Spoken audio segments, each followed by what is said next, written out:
Congreso, los diputados de la oposición ingresaron hoy una acusación constitucional contra el presidente Sebastián Piñera y desde el gobierno criticaron esta iniciativa y señalaron que no tiene fundamentos jurídicos. Guillermo San Martín, ya lo veis desde el Congreso, nos va a contar todos los detalles de esta jornada. Guillermo, buenas tardes. ¿Qué tal, Guillermo? Hola Humberto, Viviana, ¿cómo están? Muy buenas tardes. Partir señalando de lo que estaban conversando previamente. Fíjense que a esta hora en el Senado, en el Comité de Renovación Nacional, están reunidos los senadores y también los representantes parlamentarios de Evópolis para ver y estar muy atentos a cuáles van a ser las declaraciones de Sebastián Sichel y posteriormente entregar alguna declaración en torno a lo que determine el candidato. Eso también está ocurriendo de forma paralela a lo que ustedes comentan también, que es lo que fue ya oficializado durante la presente jornada, que es la presentación de la acusación constitucional contra el presidente de la República, Sebastián Piñera. Estaba en duda, se pedía presentarse durante la presente jornada por los plazos. Finalmente se concretó, ya a primera hora del día de hoy llegó el libelo acusatorio contemplando los dos capítulos que ya se habían anunciado por parte de la oposición, uno en la línea de infringir la probidad, otro en el sentido de no respetar el honor de la patria, aspectos que ya han quedado consagrados en esta acusación constitucional que fue firmada por 15 parlamentarios y posterior a la presentación entonces se dio cuenta en la sala, como es el procedimiento habitual,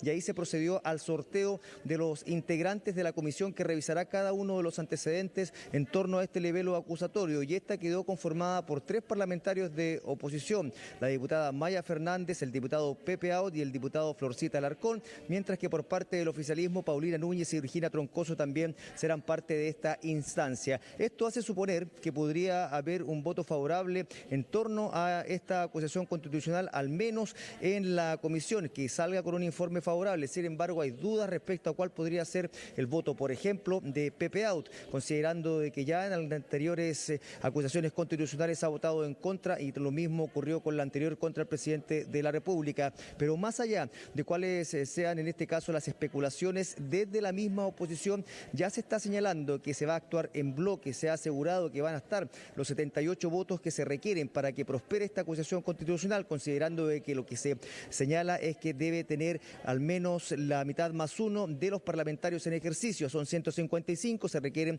78 votos, y si la oposición actúa en bloque no sería necesario ni siquiera algún voto del oficialismo para que pudiese avanzar esta acusación constitucional. Pero de todas maneras ya se va generando mayor consenso, no tan solo respecto a lo que es el respaldo que pueda tener de la oposición, sino que también en torno al mérito jurídico de esta acusación constitucional, al menos entre los parlamentarios firmantes de este libelo acusatorio. Pasemos a revisar precisamente algunos de los detalles y argumentos que se entregaron por parte de diputados de la oposición, en palabras, por ejemplo, del diputado Jaime Naranjo, de Daniel Núñez y también de Gabriel Asensio. Lo que desestabiliza al país, lo que genera tensión, intranquilidad al país, es el hecho que el presidente de la República, quien debe dar el ejemplo al resto de los ciudadanos, esté involucrado en acciones que atentan contra la probidad de la máxima autoridad del país, y por otro lado, que esté empañando la imagen internacional del país. Eso sí, le hace daño al país y nos duele como parlamentarios, nos causa dolor y pena que nuestro país esté viviendo esta situación por causa del presidente de la República. Es muy importante para Chile que previa la elección todos aquellos que pretenden ser, por ejemplo, diputados, diputadas del sector político, que sean transparentes en cuál es su mirada frente a este caso y a esta situación emblemática de corrupción. Por eso es que consideramos que es tan importante que esta acusación avance. No tenemos ningún temor de que la sociedad chilena está preparada para enfrentar todas estas situaciones. Podría pensar que, de repente las personas cometen errores, se equivocan, toman malas decisiones. Pero cuando el prontuario de una persona es constante en realizar las acciones que hoy día estamos cuestionando, entonces la verdad es que es imposible no creer que el presidente es culpable. El otro día le decía que apostaba a tener todos los votos de la democracia cristiana. Voy a subir mi apuesta. Hoy día apostamos, ¿no es cierto?, que vamos a tener todos los votos de la oposición.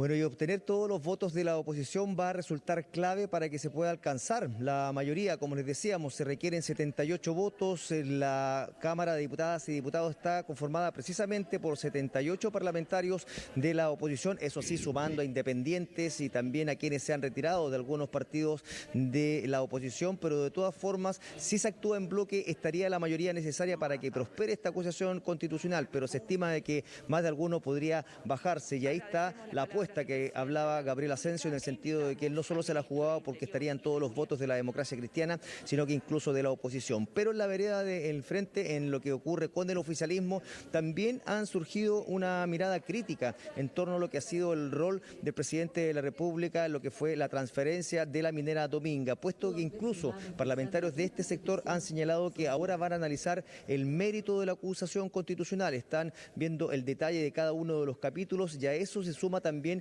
el hecho de que ya hay una investigación abierta por parte de la Fiscalía, y eso genera mucho ruido en parlamentarios del oficialismo, quienes han señalado de que también están muy atentos a la arista judicial y por ende van a analizar en su mérito cuál va a ser su voto, más allá de las órdenes o también los comentarios que se hayan hecho al interior de cada uno de sus partidos. Así lo han planteado, por ejemplo, Camila Flores, el diputado Hugo Rey, también Leonidas Romero, todos quienes de alguna forma han señalado de que no están del todo convencidos de rechazar esta acusación constitucional contra el presidente de la República. Sin embargo, también hay otros que siguen apuntando a que esto tiene un objetivo electoral. Pasemos a revisar precisamente reacciones desde el oficialismo en palabras del diputado Andrés Celis y el diputado Miguel Mellado. Un llamado a los parlamentarios, en general de mi sector, que antes de pronunciarse si están a favor o en contra, que lean el texto que se ha presentado. Me parece que es el mínimo de rigor como para poder finalmente pronunciarse si uno está a favor o en contra, fundado en que puedan existir antecedentes de este periodo presidencial. Si los antecedentes del 2010-2011 fuesen los mismos que se hubiesen generado en este periodo presidencial, sin duda que yo votaría a favor, pero por lo mismo tengo que ver. Estoy en duda porque quiero saber si son hechos de este periodo presidencial. Ese es el gran punto para despejar. Asistimos hoy a la mañana a un tremendo show mediático de la oposición con una mesa aquí, ¿ya? Firmando cada uno como si fuera un casamiento, ¿cierto? Con un tremendo show mediático de la oposición. ¿Para qué? Para lograr que antes de que la gente vaya a votar el 21 de noviembre ya esté, ¿cierto?, sancionado lo de la acusación constitucional del presidente. Anoche no tenían el texto y hoy día en la mañana apareció el texto. ¡Oh! Qué raro que apareció el texto. Entonces significa que aquí ya está listo, aunque hubiera sido una línea de lo que hubieran colocado, esto ya está aprobado. Están jugando con la democracia. ¿Para qué? Para hacer un juego político por los votos. Una visión similar fue la que expresaron los propios ministros presentes acá en la Cámara de Diputadas y Diputados durante la presente jornada. Por una parte, insistiendo en que lo que se busca por parte de la oposición son objetivos electorales, pero además agregando de que hay aspectos que ya se conocían de lo que fue la compraventa de Minera Dominga y que la justicia ya tuvo a mano y que no hay antecedentes distintos que ameriten incluso que la Fiscalía abra una investigación. Ya a eso se suma también que a su juicio el libelo acusatorio presentado durante la presente jornada no tendría mérito jurídico alguno, sino que más bien un simple cobro por parte de la oposición en términos políticos que se le está tratando de pasar la cuenta al Ejecutivo respecto al escenario actual que se está viviendo, pero por sobre todo además señalando de que es muy poco probable que pueda prosperar una acusación constitucional bajo estas características, pues ellos señalan que al no tener mérito jurídico no debiera ni siquiera prosperar si se invoca la cuestión previa por parte de la defensa del presidente de la República. Pasemos a revisar precisamente también cuáles fueron las reacciones por parte de los ministros presentes acá en el Congreso Nacional, en palabras del ministro secretario general de la Presidencia, Juan José Ossa, y el vocero de gobierno, Jaime Belolio. Vimos asesores corriendo literalmente, prácticamente papeles volando para poder llegar en este momento. ¿Y por qué este momento? Porque si se presentaba hoy antes de las 9:30, se espera que se vote la acusación constitucional en la sala de la Cámara antes de las elecciones presidenciales. ¿Qué más sintomático que este apuro? Los asesores pidieron revisar la versión de esta acusación porque estaba incompleta. Este es un fin puramente electoral, es el abuso de una herramienta como es la acusación constitucional, y la verdad que no habíamos visto en la historia de Chile una premura, una falta de seriedad a la hora de estudiar antecedentes para una acusación constitucional. ¿Por qué quieren presentarla? Para afectar las elecciones legítimas que vienen ahora. Y más aún, quieren quitarle a los chilenos la posibilidad de hacer un traspaso de mando democrático y republicano como ha ocurrido después de vuelta a la democracia. El artículo 52, número 2, letra A, que es la que funda esta acusación, dice que tienen que ser juzgados por hechos de su administración. Esa administración donde ocurren los hechos terminó en el año 2014. Sin embargo, eso no les importa, porque no les importa la verdad ni el fundamento jurídico, sino que simplemente les importa que sea político. Los presidentes son electos por soberanía popular y duran 4 años, no cuando una mayoría de parlamentarios de ultraizquierda deciden cambiarlo.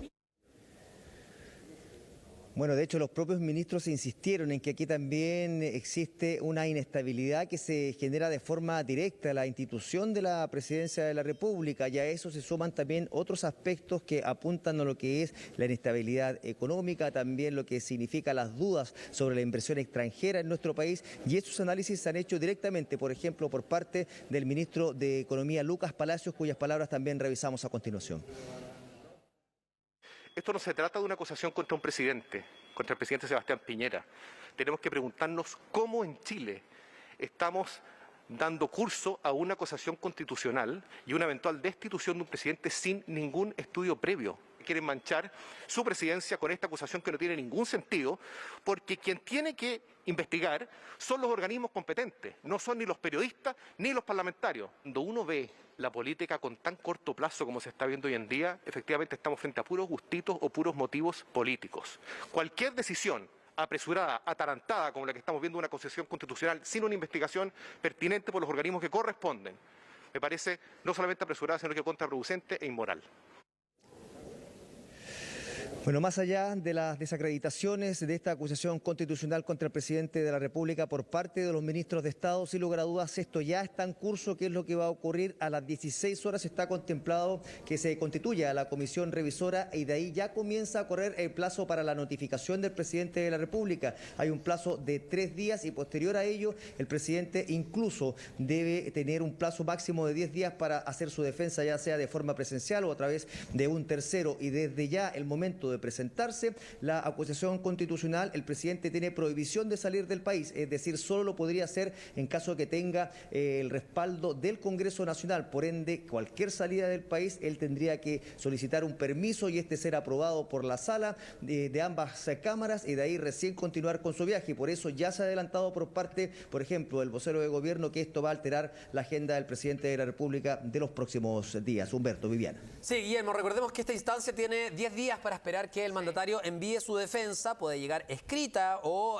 personalmente a través de sus abogados, y después otros 6 días para resolver y emitir un informe a la Cámara que de todas maneras no es vinculante, recomendando aprobar o rechazar esta acusación. Vamos a estar pendientes de aquello. Muchas gracias, Guillermo, que estés bien.